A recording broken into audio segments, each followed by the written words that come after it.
A new comedy series on Hulu is pulling back the curtain at one of the most influential shows in television history.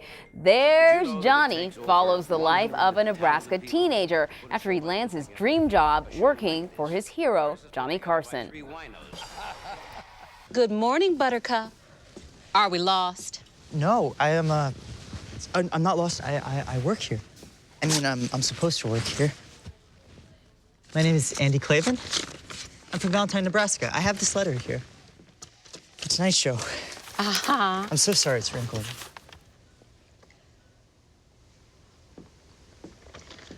Okay, first of all, what are you doing with the chicken? Nobody touches the chicken.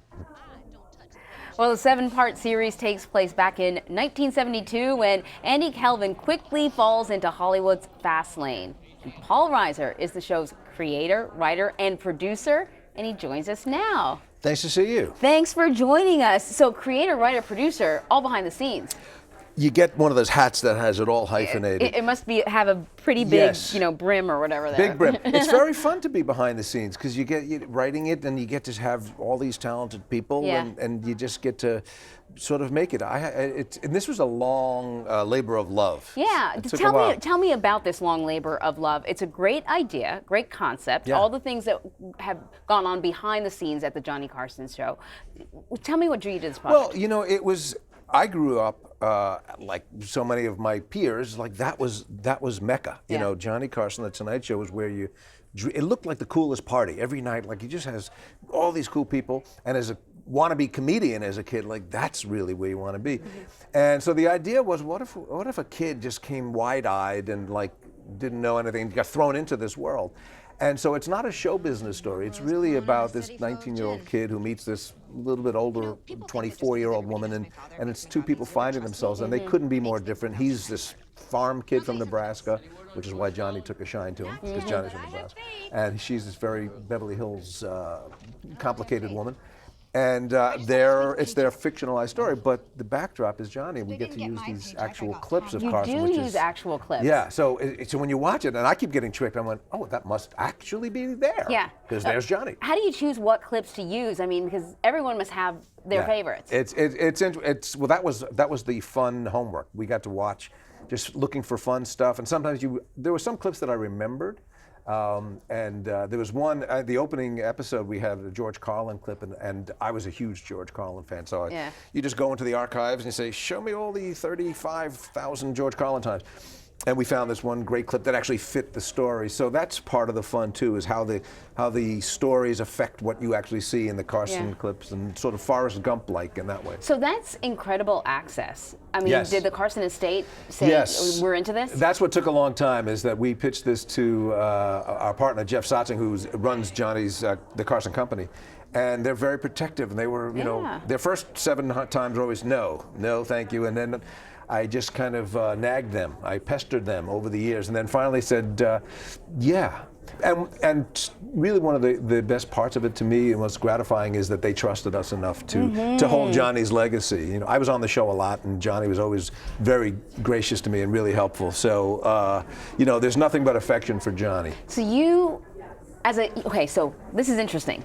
You were on the show a lot. The other stuff was not, but now we're getting to it. No. But I find that fascinating that you lived the Johnny Carson show in your real life, well, now you're sort of recreating. Yes, it's really strange because we recreated the set exactly as it was in '72. I didn't do the show till '82 actually, but so they actually changed the set. But it was it's sort of a mind trip. I bet, because you picture that as a comedian, you're just playing that in your head. I want to get on there. I want to get on there. Yeah. And then we recreated it, and it was also strange to realize I'm older by far now than Johnny was then. Johnny was probably early 40s. Oh, that's interesting. And I'm thinking, he still looks older than me, but I'm way past him. Yeah. So part of the fun for us was digging into this treasure of great clips, and then trying to weave them into these stories. So I don't know, I'm really proud of it, because I don't know if there's another show that's like it. People go, well, what is it like? I went, I can't even tell you. You have to watch it. No. Get Hulu and watch the show. It's a brilliant idea.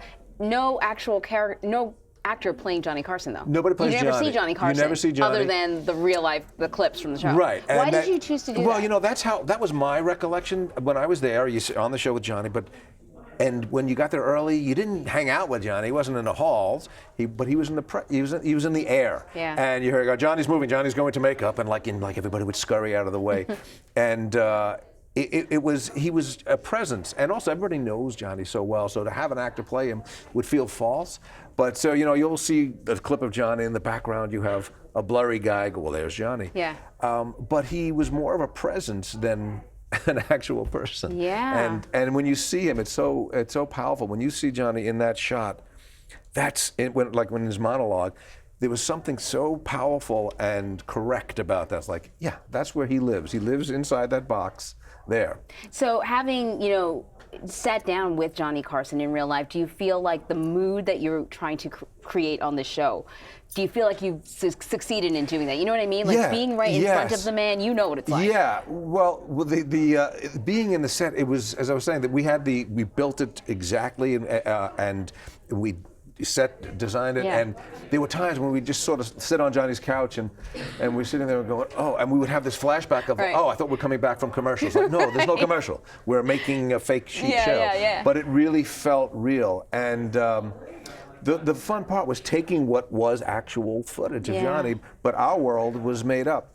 Tony Danza plays the only real person. He plays Fred DeCordova, who was Johnny's longtime producer, who was a very colorful, really wonderful character that Tony Danza really hits it out of the park. Mm-hmm. Yeah, he's great. So, but everybody else is made up, and so nobody gets hurt or sued. Okay, so meantime, you're actually busy being part of another wildly successful show, a streaming show, Stranger Things. Yes, People Stranger are Things. obsessed with this show. It's crazy. Yeah, I mean, they sort of, as soon as they know a new season is coming out, that they sort of clear their schedule. Nope, I'm not going to talk about some people who work here. Well, but that's the fun thing about streaming is like you get to watch it all at once. The downside to that is like, oh, now it's over. It's over. I know. It's over. I shouldn't have eaten the whole cake. Let's show a little bit of you in Stranger Things. Would you? Okay. Listen, I understand what you went through last year. I get it. But those people are gone. They're gone. Okay? So if we're going to get through this, I need you to realize I'm on your side. I need you to trust me. So the creators of this show said they were thinking of you specifically for this character. That's got to feel good. That was a very, very flattering thought, because these guys are great. They're really smart guys, and they've made a great show. And I had seen it, so when I met with them, and they said, "We have this part for you," I went, "Yes. Where do I sign where it says yes?" And I'm watching that, and he says, "You have to trust me." I don't even trust me. I'm watching it, and I know what happens, and I still don't trust me. I just. I don't believe me. You know what happens? I do know what happens. Do you know? Only in my scenes. People say, "Can you explain what happens when the creature?" I go, "Yeah, no, you it's can't not my explain any problem. of that stuff. I only know in my office." Can you say if you'll be back next season? I don't know. Oh. I don't know. It's I sit by the phone, and I'll wait to hear. It's possible. You've been involved in a lot of sort of very popular, successful projects, but I feel like with Stranger Things right now, there's a buzz in the air about it. Does it feel different? Yeah. It's most shows. And I got to come in on season 2, which was already, it was a bona fide hit. And they all told me season 1, because we didn't know it was going to be a hit. We didn't even know it would be good. Who knows? And then, so I had the luxury of coming in, and it was sailing. And I've never been involved where people come over on the street. Is next month? What happens? And they're itching for it. It's like, wow. Yeah, and it's all over the world. It's crazy. Yeah. It's crazy. So it's very cool, very flattered. And if they want me for season 3, I will be by the phone taking orders. I'm ready. The fans want you. I'm fans ready. want you. We'll see. Paul Reiser, thank you. Let's Thank do that you. again. I'm going to spit it out. Paul Reiser, thank you very much. Thank you. And don't forget, there it is. You got it. Here's Johnny.